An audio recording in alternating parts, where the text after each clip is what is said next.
Hello and welcome to France 24. Welcome to this exclusive interview with the President of Kenya, Uhuru Kenyatta. Thank you very much, Mr. President, for being with us. Always a pleasure. As everyone can see, it's a COVID-era interview. You've announced a relaxation of some of the strict measures you've put in place. Bars have reopened.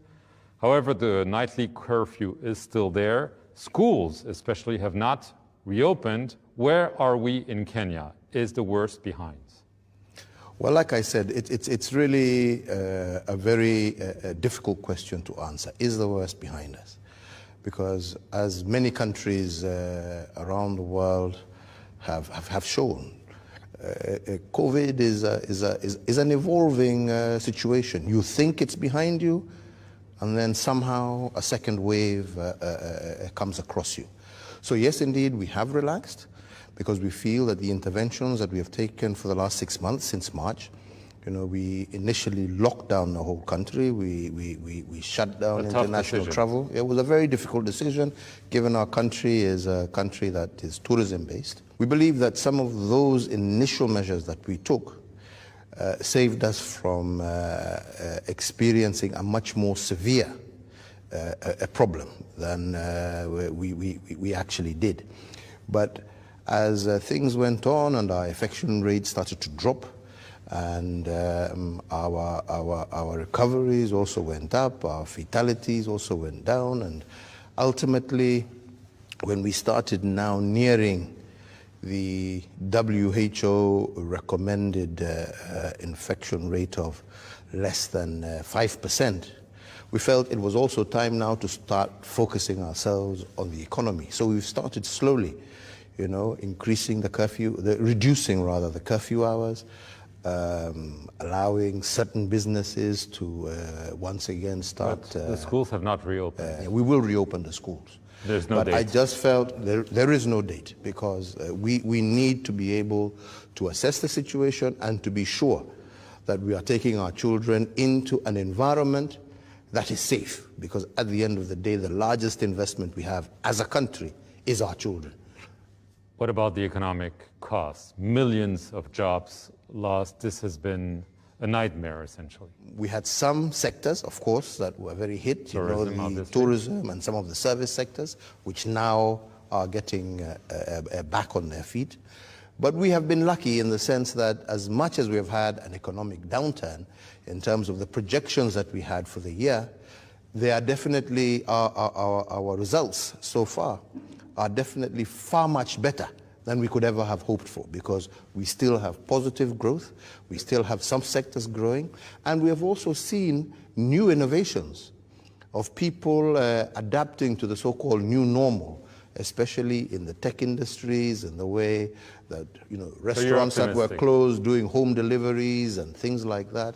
So, yes, we have taken a hit like everybody else in the world, but luckily it's not been as bad as has happened elsewhere, or as we ourselves had envisioned.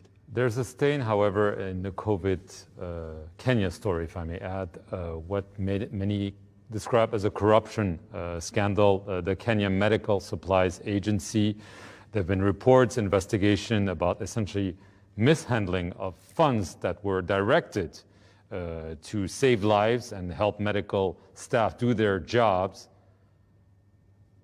Are the culprits really going to We have, prosecute? and when the whole story came out, and we said that nothing will be spared, and what we have actually done is put in place all the necessary mechanisms, empowered the necessary agencies, who, as we reported in our COVID conference a couple of days ago, full authority to complete their investigations, to make their report public, and indeed to prosecute anybody who may have been involved in any kind of misuse of anybody, no stone unturned. No stone unturned.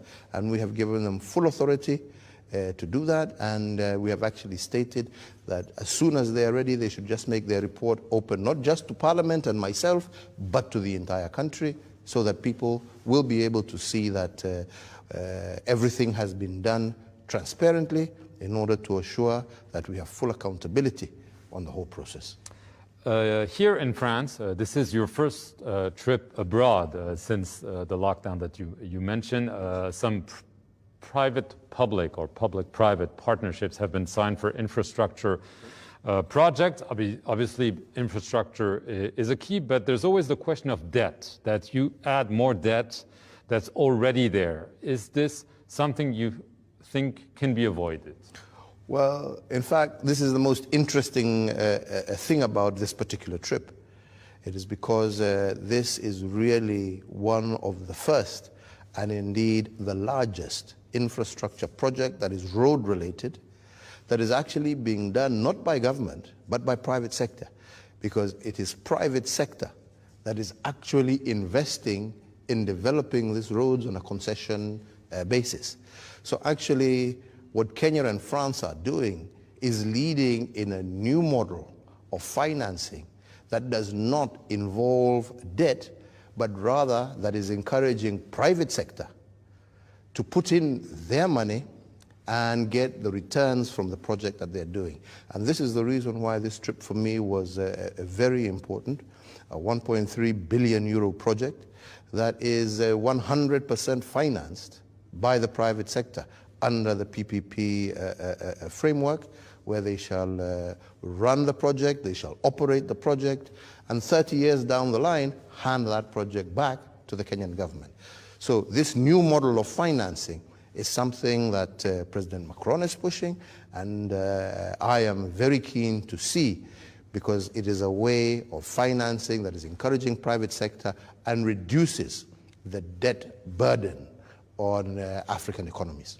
I want to get to the terrorist threat in Kenya. Obviously, Kenya has been hit several times. There are reports in the US press that the US military is asking for authorization to conduct drone strikes inside Kenya in order to go after terrorists. Until then, it's been done in Somalia. So I wanted to have your reaction to those. I wanted to be very clear. There is no such situation. The authorization, and which you all know has happened also in the past, is drone strikes on terrorist bases in Somalia. We are not at that level where we have terrorist incursions, right, but we don't have terrorist bases in Kenya. So therefore, there is no such thing. I think. Meaning, have you refused the U.S. proposal? The U.S. hasn't even requested. They knew it would be no. They haven't even requested for authority to launch drone strikes within Kenyan territory. And you wouldn't accept it? No, because we don't even feel it's necessary.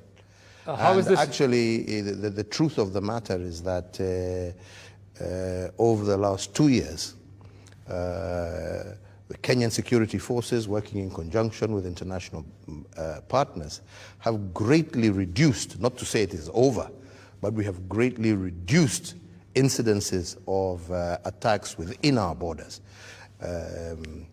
Touch wood, as we always say. It's not to say that the threat is completely eliminated, but I can say that we have made major progress. And actually, over the last now going 2 years, we have not really had a major incident since the Duset attack that occurred in Nairobi. So I think we're making good progress, and definitely I can tell you that there is no intention, either by the United States or by Kenya, to have drone strikes within Kenyan territory. Tensions with Somalia, we've seen instances of shootings and so on. How bad is the situation with Somalia? Like I said, there are probing attacks, there are occasionally incursions along the border. Yes, this is largely, it's Al-Shabaab. Yes, I'm not, the Somali government, we have good working relations. This is Al-Shabaab. This is terrorist networks. How long are you going to stay in Somalia? Well, Somalia, as we have always said, we will stay working together with AMISOM and the international community until such time that all of us... Do you have an estimate? Well, impossible. It's an impossible thing to say. Okay, I want to get to Kenya, some news. The Chief Justice has issued an advisory saying Parliament should be dissolved because you had not enacted what's known as the two-third gender rule, whereby women should be appointed to a certain position in a certain proportion. First of all, I want to get your reaction to the fact that this women empowerment measure has not been enacted. Do you regret that? Well, yes, it is indeed a regret, but at the same time, you've also got to understand that the spirit of the Constitution was actually one of progressively getting there, because at the end of the day, we have to recognize that we must balance between the rights of citizens to elect their representatives and the need for us to be able to have gender parity in any country. And let me say, and this is a fact, in a democratic society, that is not easily achievable. You have countries like the United States, I think even France, that have yet to achieve that particular objective. So we're all striving to get there. Now the question, he's asked for Parliament to be dissolved. Are you going to do that? I don't really think I want to comment on that, because that is a matter that's now back again in court. And in Kenya, you know, for us, so long as matters are before a court, we don't want to comment. We will wait and see the outcome of the case in court, and I think that then will determine the way forward. Right, but that's not what you would like to do, obviously. It's not what I would like to do, but it is an option that has been put, as you said, by the Chief Justice. So we wait to see what the outcome of the court process will produce, and that then will be the time to decide which is going to be the way forward. Lastly, the relationship with your Deputy President, William Ruto. There have been reports of simmering tensions between you and him. So a very simple question. Will you back him? Will your party back him as a candidate for the 2022 election? I have always maintained very clearly, and it has been my position, and I have made it public severally. We have an agenda as a government that we want to complete. We're still almost 2 years away from an election. This is not the time to start campaigning. That's number one. Number two, I have also made it very clear that my intention is to do everything I can to bring the people of Kenya together, to ensure that the next election will not be an election that shall be a tense election, or an election that can lead to a potential crisis of ethnicity. And that is the reason I reached out to those who were in the opposition, and I said, look, we have a mutual responsibility as the leadership of the country to ensure that we work together and try and find out why is it that our people, or tensions, sometimes to some terrible levels, like happened in 2007. Now, of course, there are some maybe who feel that as a result of that kind of partnership and me reaching out to the opposition is meant to sideline William Ruto. Yes. But there's nothing more to the contrary, because what we are trying to do is to bring people together to agree on those issues that divide us, and then be in a position to actually have an election where the people of Kenya will have an opportunity to choose for themselves thereafter the leader, and have a system that is more inclusive, so that the results at the end of the day will be such that there will be both acceptability, because there shall be a feeling of inclusion, and that no one has been left behind. So that anybody, therefore, who is going against that particular principle, which I hope to achieve, well, I don't say he's doing it, but my hope and my prayer is that we shall all work together to achieve this objective, because that is currently my primary objective. And it is my hope and prayer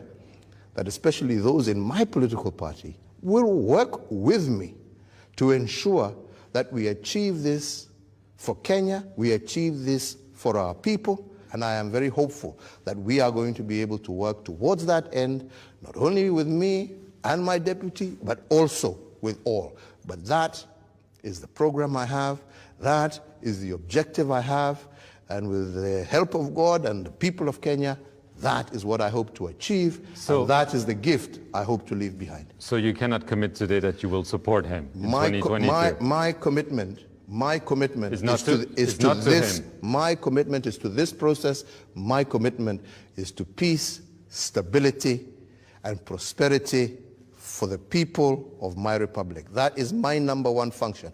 Once we're over that hill, once, as I said, we now start talking about elective positions, you can ask me that question. Just very last question. You were talking about once you're over the hill. You're going to be over the hill in 2022. There's not going to be, like in other country, a change of the constitution whereby... No. I mean over the hill in these issues that we're talking about. I understand, but you're not going to seek a third mandate or become prime minister after a constitutional change.